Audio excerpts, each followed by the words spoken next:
Ben ritrovati con l'informazione flash di New Sicilia. Nelle ultime ore la Guardia Costiera ha effettuato il salvataggio di più di 1200 migranti, due le imbarcazioni intercettate a oltre 100 miglia dalla costa in acque italiane. Il recupero è stato complesso, spiegano le forze intervenute, a causa delle imbarcazioni sovraccariche di migranti e delle avverse condizioni meteo-marine, ma si è concluso tutto fortunatamente in maniera positiva. Fra i migranti salvati 379 sono diretti ad Augusta nel Siracusano. La polizia ha arrestato un 44enne di Vittoria nel Ragusano in quanto ritenuto l'autore di un tentato omicidio aggravato di un cittadino marocchino.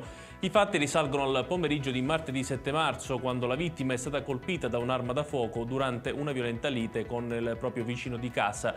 Grazie alle testimonianze e all'acquisizione di immagini e sistemi di videosorveglianza privati, la polizia scientifica è stata in grado di individuare il responsabile e ricostruire l'esatta dinamica della vicenda.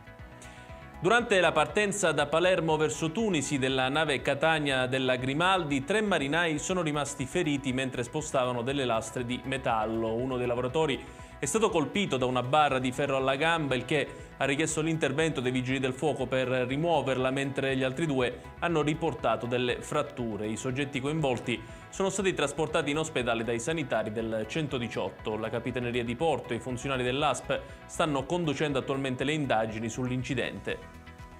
L'assessorato regionale della famiglia, delle politiche sociali e del lavoro ha destinato oltre 17 milioni di euro per pagare il beneficio economico di febbraio 2023 a favore dei disabili gravissimi presenti sul territorio regionale. I fondi provenienti dal Fondo regionale per la disabilità saranno distribuiti alle 9 aziende sanitarie provinciali in base alle richieste presentate al Dipartimento regionale della famiglia e delle politiche sociali. Al momento i disabili gravissimi censiti sul territorio siciliano sono 12.811. Ed è tutto per questa edizione. Il prossimo appuntamento col TG Flash alle ore 20.